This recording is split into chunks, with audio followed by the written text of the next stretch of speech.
है आने जाने वाले राहगीरों के बारे में वो अपने प्रेम बता रहे हैं। ऐसी चौकीदार को कल्पना करके कि जो वो पेड़ है वो चौकीदार की भांति है, हमारे घर की रखवाली कर रहा है, हर आने जाने वाले को वो देख रहा है और जो उसको अटपटा दिख रहा उसे अपनी ही भाषा में से पूछ रहा है वो कौन।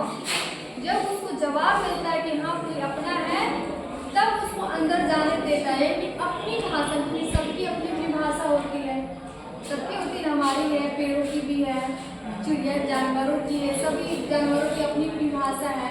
फिर आगे बोलता दूर से भी ललकारता कौन, एकदम जैसे कि एक पुलिस वाला बोलता है कौन, जैसे उसके घर के सामने से कोई आ रहा है, दूर से ही ललकारता कौन, मैं जवाब देता दोस्त, यानी कि मैं, यानी लेखक बोल रहे हैं कि मैं हूँ दोस्त, दोस्त की बात करके खेलते हैं कूदे हैं, उसकी कहानियों पे चढ़े हैं, फल खाए हैं, पेड़ को दोस्त माले को जवाब देते हैं दोस्त। ये कौन दोस्त है? हुआ करा है।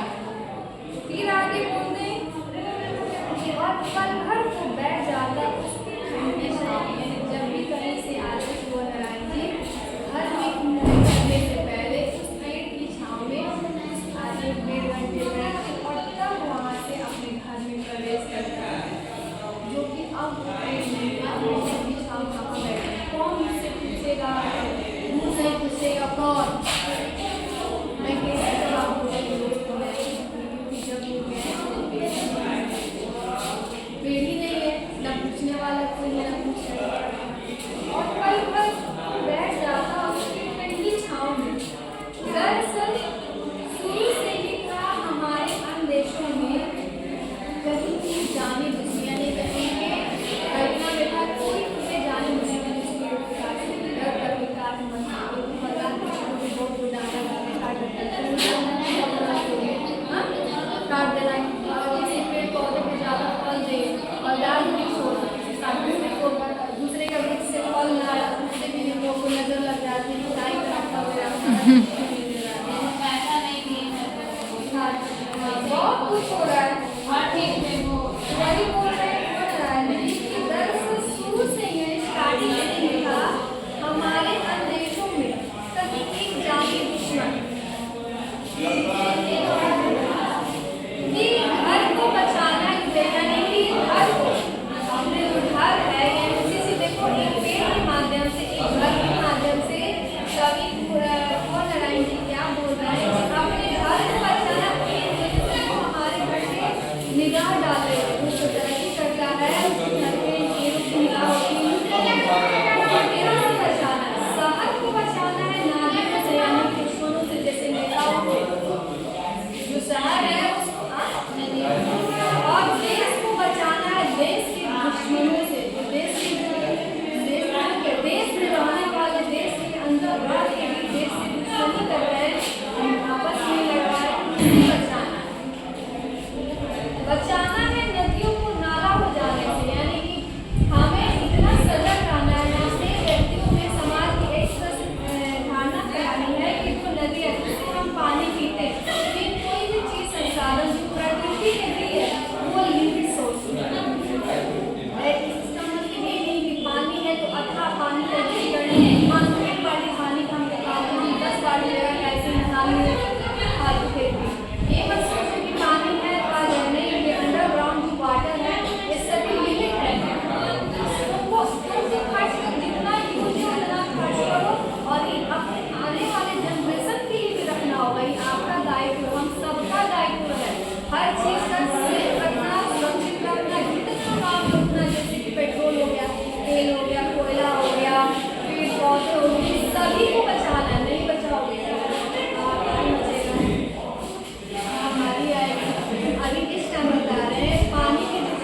पानी नहीं आ रहा है, जो पानी की लोग तरस रहे वहाँ की सीतामढ़ी, जहाँ सीता मैया का घर था, समझे सीतामढ़ी, वहाँ पे पानी नहीं। अब वहाँ की जो गवर्नमेंट है, जो भी होगा, वो टंकी के माध्यम से पानी आ रहा है गाँव में, और उसी पाइप को घर पे सेट करके अपने टंकी में चढ़ाया जा रहा है।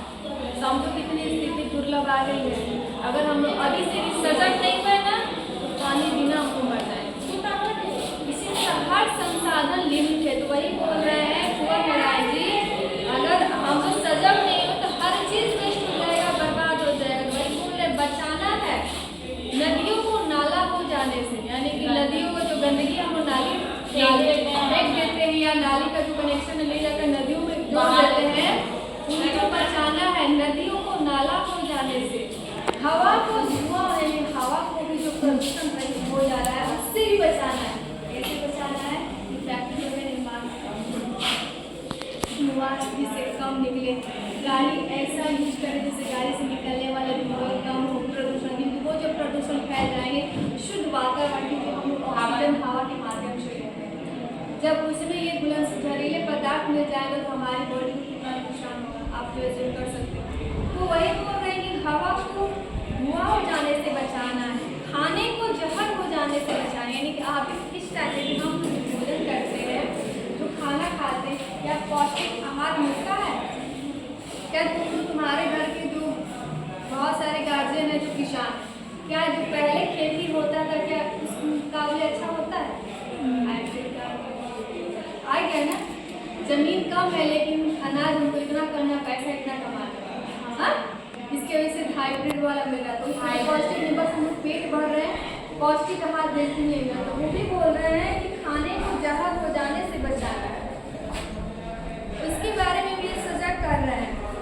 बचाना है जंगल को मरुस्थल हो जाने से, क्योंकि आपके इंडिया में पहले 27% जंगल था पूरे इंडिया के क्षेत्र में देखा गया था, अब उससे भी कम हो गया, क्योंकि इतनी तेजी से इन पेड़ों की कटाई हो रही है ना बाबू, इतनी तेजी से ना, बहुत कम रही है। आप समझो कि जहाँ पेड़ मान लो एक छोटा सा जगह है, इसमें पूरा जगह 1 कट्ठा जमीन है, उसमें केवल पेड़ पौधे, उसको तुम एक वक्त तक तुम जाओगे छाँव में बैठ कर भी अच्छा लगता है, सुकून ठंडी हवा आती है।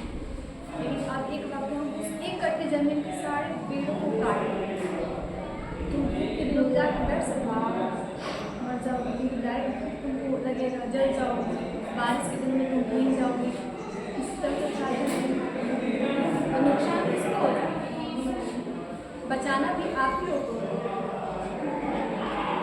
तो बचाना है जंगल को मरुस्थल हो जाने से, बचाना है मनुष्य को जंगल हो जाने से, मनुष्य को भी जंगली होने से बचाना है। लेकिन वहाँ कहाँ इनकी मानसिकता नहीं है, इसलिए कहेंगे जहाँ ना पहुँचे रवि वहाँ पहुँचे कवि।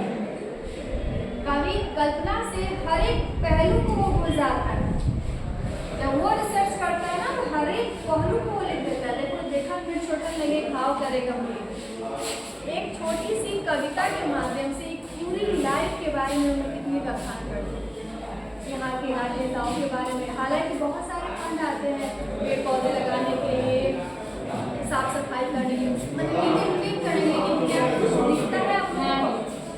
छठ आएगा, छठ में घाट खाली 2 दिन पहले साफ होता है, फिर 2 दिन के बाद खाना क्या होगा? वही गंदगी, वही तरीके हाँ देखिए कूड़ा कचरा पेन सब रहेगा। इस कविता के माध्यम से यही सीख मिलती है। गोवर्धन जी बोलते हैं कि प्रकृति प्रेमी बनिए, प्रकृति को सुरक्षित कीजिए, प्रकृति में जो प्रकृति से जुड़ा है, जैसे फैक्ट्री को बंद कराया जाए, कम से कम ऐसा, अगर फैक्ट्री नहीं बंद करने लायक तो ऐसा तरीका अपनाया गया ताकि उससे निकलने वाले धुएं कम से कम हुए। 100% निकल रहा है तो 30% निकले, जितना कम निकलेंगे जीवन का सर्वाइव और भी ज़्यादा हो। नहीं तो जो आयुष्मान जो पहले 70 अब 60 हो गया ना, उससे भी कम हो जाएगा। जिस प्रकार से प्रदूषण बढ़ेगा ना, एयर पोल्यूशन हो गया, वाटर पोल्यूशन हो गया, भूमि प्रदूषण मतलब सॉइल पोल्यूशन, मतलब सारा में सब जगह जहरे हो जाएगा। तो जहरे खाओगे, जहरे बेचोगे, कितना दिन सर्वाइव करोगे? इसलिए आपको ये रण लेना होगा कि प्रकृति की सुरक्षा का दायित्व हमारा है। करें जितना हमको ज़रूरत है, बाकी अपने आप से कर सकते हैं। इसी के साथ इस कविता को एंड करते हैं।